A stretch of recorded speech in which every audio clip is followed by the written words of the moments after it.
Bonjour les amis, j'espère que vous allez bien. Moi, je vais très bien. Donc, pour ceux et celles qui ne me connaissent pas, moi je suis Christine et donc je vis en Angleterre depuis un peu plus de 15 ans maintenant. Et comme le nom de ma chaîne l'indique, je suis donc mère célibataire et d'origine africaine. Donc aujourd'hui, on va donc parler d'un incident qui est arrivé à mon fils quand il était en foundation.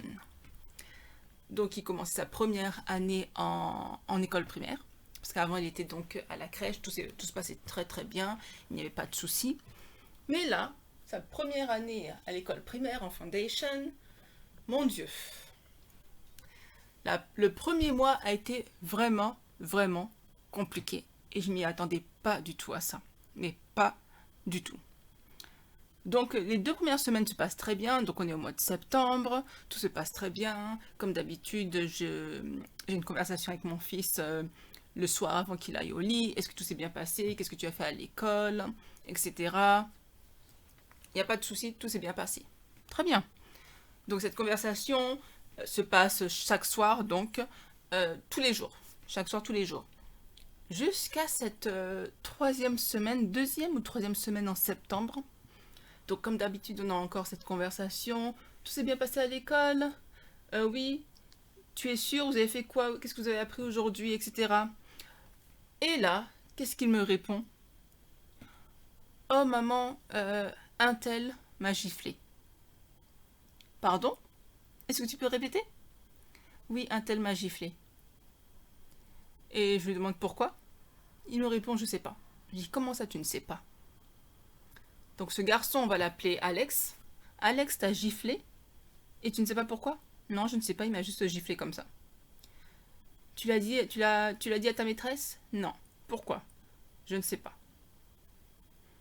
Alors là, je peux vous dire que j'étais vraiment, vraiment furieuse. Donc, ce que j'ai dit à mon fils, je lui ai dit qu'à chaque fois qu'il y a un accident comme ça, qu'il le dise à la maîtresse tout de suite. Donc, dès qu'il y a de la violence de cette manière-là, qu'il court voir la maîtresse et qu'il lui dit. Donc là, c'était mon conseil que je lui ai donné à cette époque-là, lors de ce premier incident. Et il m'a dit, ok maman, j'ai compris. Donc le lendemain, donc je dépose mon fils à l'école, et bien sûr, j'attends la maîtresse. Parce que j'avais 2 mots à lui dire. Vous ne pensez quand même pas que j'allais donner des conseils à mon fils, et puis, ça y est, la vie continue. Non, non, non, non, non.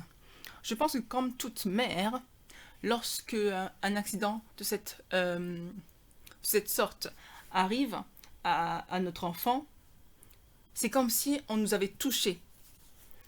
Et ça nous énerve, on est blessé, on est énervé, on est furieuse en même temps. Et donc, j'attendais donc la maîtresse. Et là, je la vois. Je lui dis, ah bonjour madame, j'aimerais vous parler.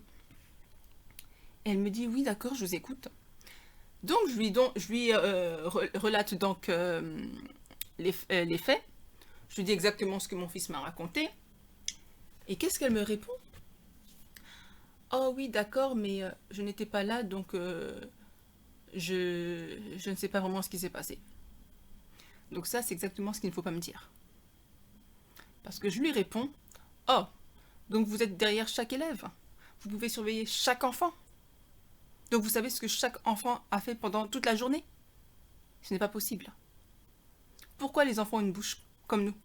C'est justement pour venir vous parler quand il y a un accident, oui ou non? Bon, donc vous êtes en train de dire aussi que mon fils ment. Je n'accepte pas ça. Mon fils m'a relaté ces faits-là, je le crois, donc il est nécessaire que vous fassiez quelque chose. Parce qu'il est hors de question que mon fils revienne à l'école dans ces conditions-là. Parce que si ça arrivait une fois, ça peut arriver une deuxième fois, une troisième fois, etc. si on ne fait rien. Et moi, je suis là, ici, pour justement que quelque chose soit fait. Et là, elle me dit, oui, mais comme je vous ai dit, je n'ai rien vu. Et elle était un peu confuse. Donc là, ça commençait à m'énerver encore plus. Tu répètes encore ce que tu viens de dire. Donc je lui dis, ok, vous n'avez rien vu. Donc moi, je vais parler aux parents de l'enfant. Parce qu'apparemment, vous ne voulez rien faire. Parce que cet incident est arrivé pendant à l'école. sous votre responsabilité, mais vous ne pouvez rien faire. Donc je parlais aux parents de l'enfant. Ah non, non, non, non, d'accord, d'accord, je vais parler aux parents de l'enfant. Donc là, l'enfant est déjà là. Donc ce soir, enfin cet après-midi, quand les parents viendront chercher l'enfant, j'en parlerai. Je dis parfait. Donc j'attends votre retour. Donc moi je m'en vais sur ce... Après cette conversation, donc je vais au travail. Non, ce jour-là, je travaillais pas, je pense. Non, je travaillais pas. Parce que je travaillais à temps partiel en fait. Donc je travaillais pas ce jour-là. Et donc je reviens à 15 heures. À 15 heures, j'étais à l'école. Parce que l'école ouvre à 15h10 pour la sortie des élèves. Et donc je faisais la queue. Et j'étais là. Et j'attendais. Parce que pour moi, j'attendais qu'elle parle aux parents de cet enfant. Et je voulais être là. Pas là, face à eux. Non, mais je voulais être dans les parages pour voir effectivement qu'elle parlait aux parents. Parce que j'avais l'impression que cette maîtresse était... j'ai l'impression qu'elle était débutante. Et j'avais aussi l'impression que c'était la première fois qu'elle était confrontée à une telle situation. Bref, ce n'est pas mon problème. Tu es maîtresse, tu assumes. Et donc, je fais la queue. Et comme par hasard, parce que mon fils m'avait dit le nom de l'enfant.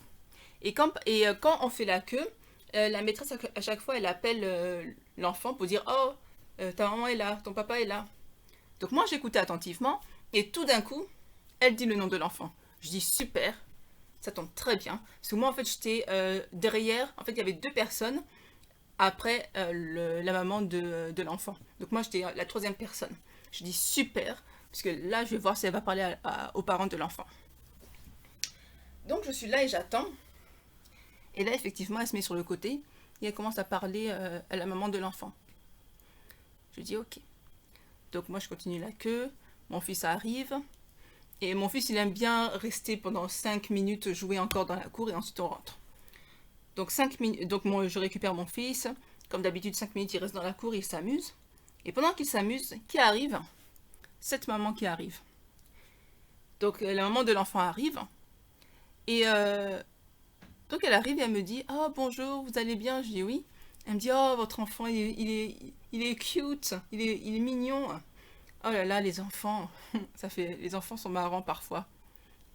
En fait, elle cherchait une conversation avec moi. Mais moi, je ne cherchais pas à parler avec toi.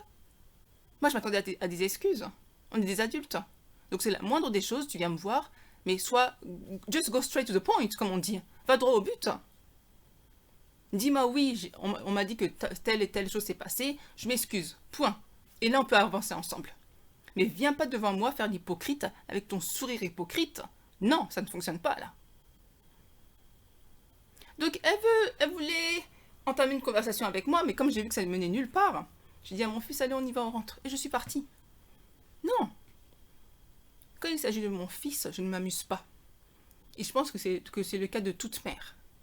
Ne t'amuse pas avec mon fils. Tu t'amuses avec mon fils, c'est que tu t'amuses avec moi. Et là, ça va être chaud. Non, quand même, on est des adultes. Faut être responsable. Donc moi, après cette conversation, je suis vraiment énervée parce que pour moi, ça voulait dire qu'elle s'en foutait. Tu viens me parler, faire ton sourire hypocrite, pourquoi? Non, va droit au but. T'as pas voulu aller droit au but, peut-être que tu voulais pas te rabaisser, parce que vous, c'est comme ça que vous êtes. Certaines personnes, en tout cas. Donc, continue ton chemin. Depuis ce jour-là, j'ai dit à mon fils, tu ne t'amuses plus avec cet enfant. Les enfants violents, moi, je n'en veux pas. Plus tu t'écartes des enfants violents, moins tu as de problèmes. Et c'est ce que je lui ai dit. Il savait très bien qu'à l'école, il ne devait pas jouer avec cet enfant-là. Point. Voilà pourquoi il est vraiment important, les amis, d'avoir cette conversation avec nos enfants chaque soir. Chaque soir ou le matin, ça dépend à quel moment de la journée. Mais il est vraiment important d'avoir cette conversation avec nos enfants pour savoir ce qui se passe à l'école, pour savoir ce qui se passe à l'école et ce qu'ils font à l'école. C'est très très très important. Et surtout, ce qui est important, c'est de construire cette relation, de construire cette... comment je vais dire ça? Cette confiance entre parents et enfants. Parce que je pense que ça commence maintenant. Et on verra que plus tard, on verra que la relation qu'on aura avec notre enfant sera vraiment proche. Ils auront confiance en nous. Ils pourront se confier à nous. Et je pense qu'il est très très important. Aujourd'hui encore on continue. Hein. Chaque soir, j'ai cette conversation avec mon fils. Et quand quelque chose ne va pas, enfin, il me raconte vraiment tout ce qui se passe. Le négatif comme le positif. Maintenant, il n'y a pas du tout de négatif, ce qui est très bien. Mais on a toujours cette conversation. Et donc voilà, je pense que c'est important. Il est ouvert, il me dit ce qui se passe, il ne cache rien. Franchement, non, tout va bien. Donc comme je disais, il est vraiment important qu'on ait cette conversation avec nos enfants chaque soir.